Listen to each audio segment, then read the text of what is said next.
This is a big one for Auburn, but it's an even bigger one for Jackson. In the world full of podcasts, he's the undisputed heavyweight champion of hot takes, an Auburn sports homer, master of the book, and message board legend. Get your buttons buttoned and your hats flattened because the Top Button Podcast is about to kick off, and you don't want to miss your courtside seat. Now, here's your host, Charlie Five. Yes, sir. We're back. It's another episode of the Top Button Podcast. I'm your host, Kyle Rush, a.k.a. Charlie 5, and we are ready to get after a happy Friday. We're one sleep away from Auburn versus Texas A&M. It's a big one, guys. It's not only a big one for Auburn, it's a huge one for Jackson in a multitude of ways, especially after the way the last outing went. We're going to dive into all the different ways that is incredibly important in just a second. But before we do that, let's give a quick shout out to Rhoback.com. Use coupon code BARN20 to take 20% off your order. You've seen my gray hoodie that we just got in. It feels great, looks great. They got a ton of Auburn licensed apparel there. You can save big. And then if you just want regular stuff, they got that too. So you want to get ready for fall, get ready for winter, whatever. They got everything that you could possibly need for every season. So show them some love. It's Rhoback.com. This is a big one, guys. There's no way to describe last week other than it was just not good enough from the quarterback position. There were times where he looked great, and then there were times where, you heard Hugh say it out of his own mouth. The clock in his head caused at least half of the sacks that were attributed to the offensive line. Missed at least one wide open touchdown. I'm not going to put the other completely on him because Cam Coleman did shut down his route a little bit. And then you throw in the Oklahoma storyline. And I think that there's a lot of that we're probably not taking into account. Not excusing any of it, but I got to imagine there was a lot of emotions and a lot of thoughts going through your head if you're Jackson in that particular game that may or may not have attributed to some of the things. But bottom line is it's just not good enough. Like that can't win you big games in the SEC. It's going to get you killed, and it's going to cause a lot of issues trying to move the ball, period. Teams are going to stack the box to where your keys are to throw the ball and essentially just dare you to throw the ball. And we talked about wanting and hoping that would happen this year because we would be able to exploit it with our wide receivers, and that has not quite happened yet. This is a big game because I think Texas A&M is a little bit more gettable, and we'll have a film room going up later this week that'll kind of break later this evening, that'll break down some of this. But I think Texas A&M, number one, they're a great opponent. Number one, they're highly ranked. Number two, they're highly ranked. So that in and of itself is big for confidence. Being able to go possibly knock off a big team, that can pay dividends down the road. But number three, I think they're a little bit more gettable on defense. I think there's some opportunities to get them, particularly on the ground, that I think can open up a lot of the passing game. I think they're towards the bottom in yards per game as far as rushing yards allowed. And Auburn has, to me, what I feel like is a blossoming running game with those two running backs, Damari and Jeremiah. And then you factor in Jackson's legs as well. I think this is an opportunity. This is a very gettable defense, and it's a gettable defense of a very highly ranked team. That can do huge dividends for confidence. Hugh's got to help a little bit more, in my opinion, in the confidence area. Now, I don't pretend to know how to call an offensive game. I don't pretend to know what goes on in practice. Okay. So I don't pretend to be this offensive wizard or this offensive guru. Okay. A lot of it is just I watch how the game plan plays out. I see what's successful and I see what's not. And that's how I kind of make my determine my opinions, I guess. To me, just your passing game being completely underneath or deep.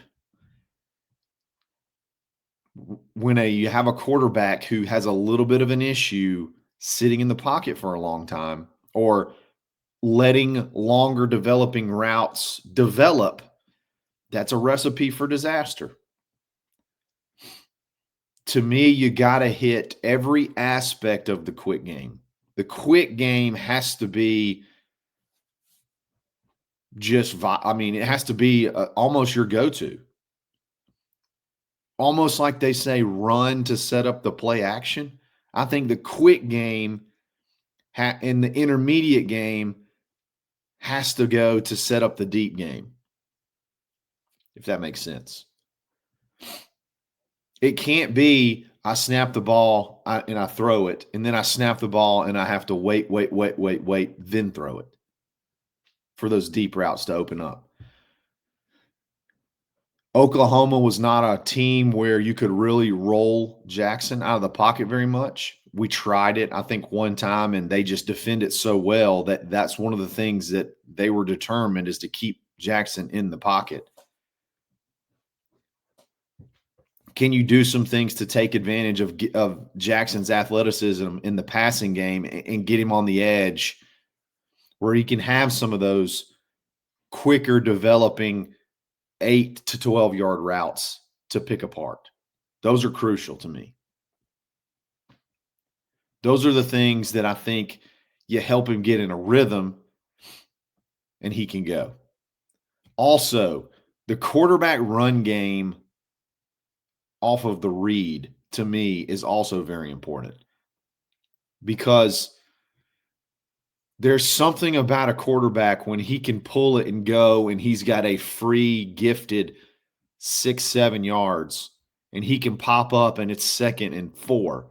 That just does something for a quarterback, man.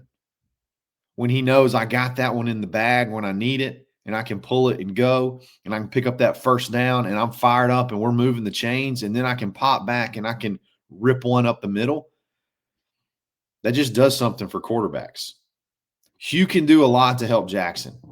I don't want to say what Hugh called last week didn't help Jackson, but it just felt like it was either a short pass or a bomb. And that could be those were the decisions that Jackson was making.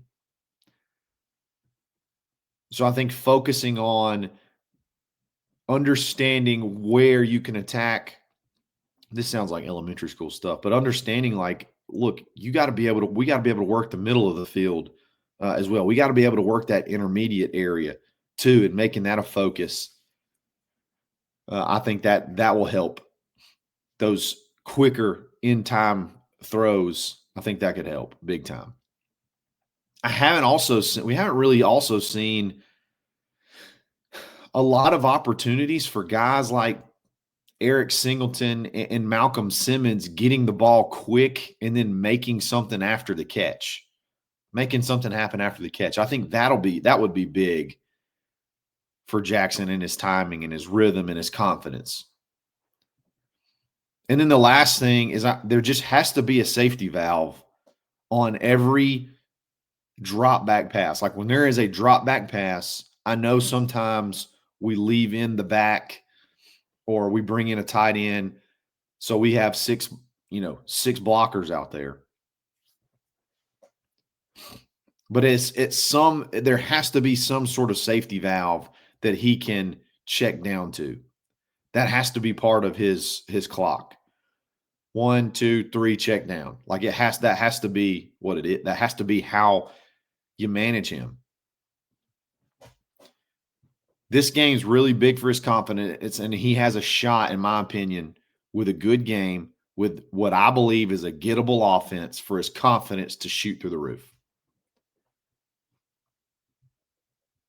We're going to talk about fan support. We're going to talk about the bye week here in just a second. We'll be back right after this.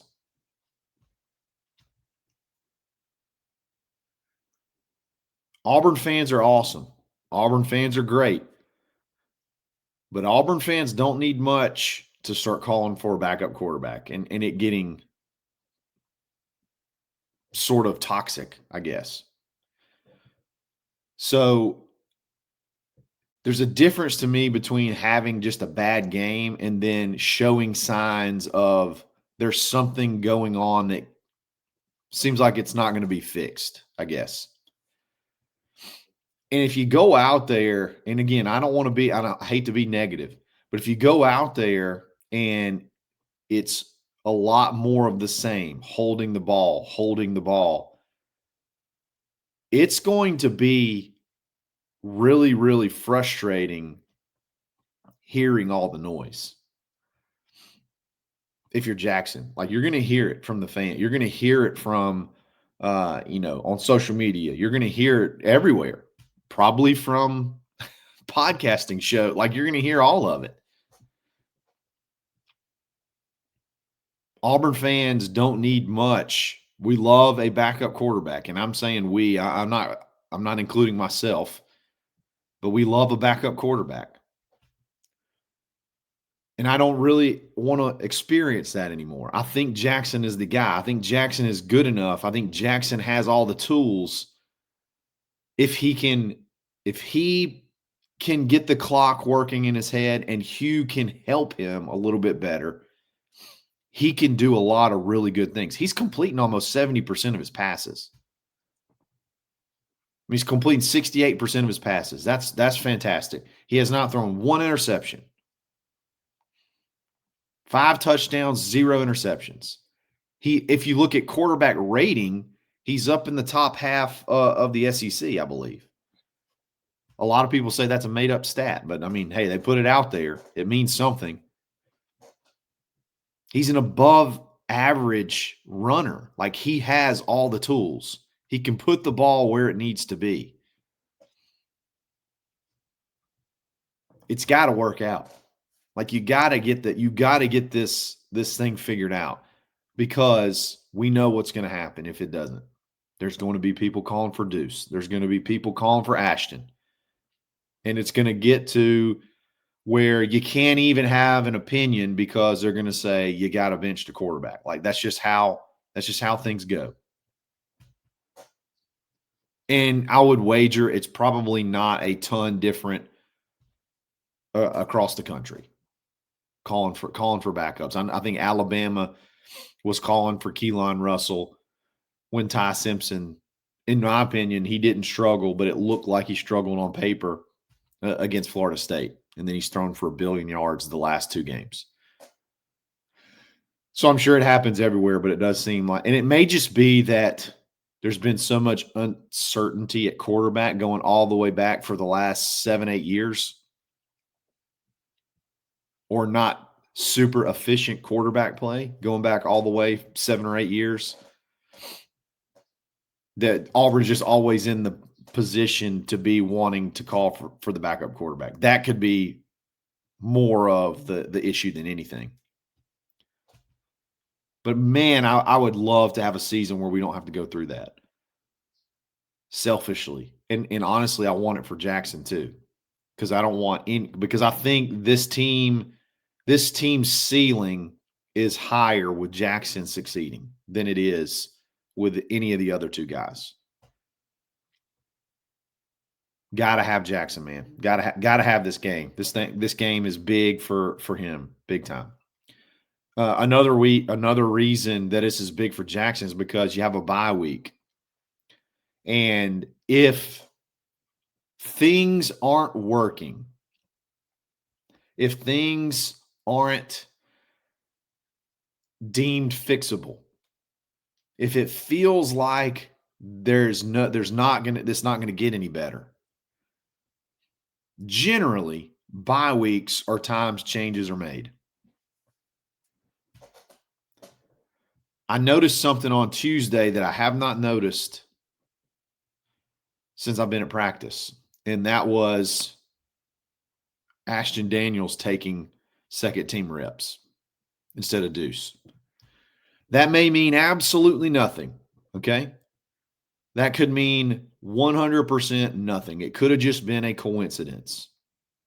But it's been Deuce, and this is the first week that it's Ashton. And we had talked about if something were to happen, we felt like if it's a blowout game, Deuce goes in. If it's a scenario where there's an injury or you just have to bench somebody and you're trying to salvage the season, we felt like it'd be Ashton going in. Again, I'm not trying to raise any red flags. I'm not trying to sound the alarms, but that was something that I noticed that I put down in my notes. That's interesting. That hasn't happened. Every Tuesday when we're open, we're allowed to see practice. That hasn't happened. Again, I'm not calling for backups. I'm not calling for any of that. I think this is the chance of a lifetime. This could be the Jackson Arnold coming out party this weekend. I've already talked about it at the beginning of the show. It's a gettable offense. It's a gettable defense. I hate that Horatio Fields is out, but I like the opportunity for Perry Thompson because I think you're going to get him involved early, probably try to get him involved early. And if you got Perry Thompson running that little drag route that Horatio runs, that's an easy dump off pass. You got to hit it, though. He missed it. He missed Horatio against Oklahoma. You got to hit it with Perry. You hit that pass with Perry, and Perry could take it to the house. Perry has the athletic ability on the other side to stretch the field, and that's kind of what we've dreamed of, is having Cam Coleman on one side and Perry Thompson on the other with Eric Singleton or Malcolm Simmons eating in the middle. There's so much potential for an explosion. It really, really needs to happen this weekend. Now, it can happen and you can still lose because Texas A&M has a really good offense as well. To me, a 35-32 loss is not the end of the world.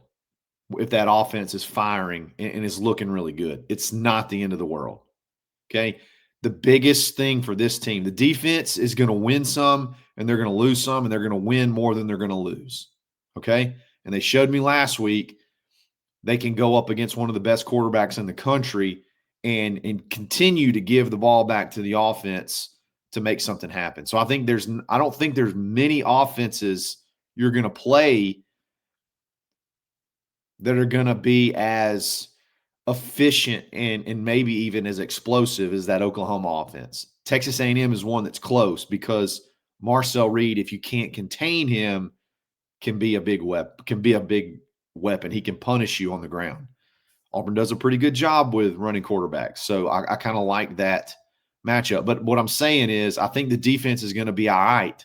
They're still going to be able to give you the ball back enough times to win, but the offense has got to click. The offense has got to work. You got to start seeing it work.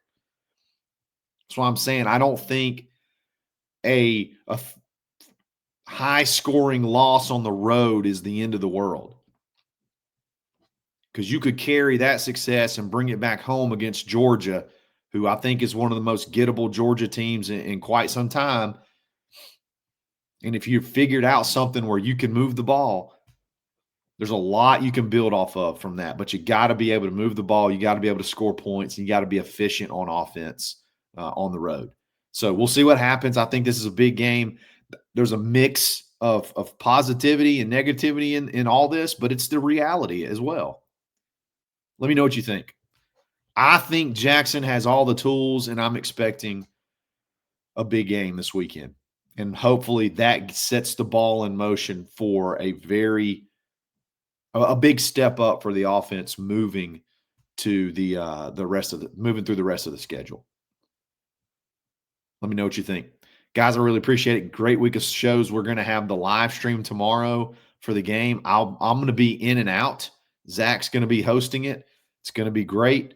It's going to be fun.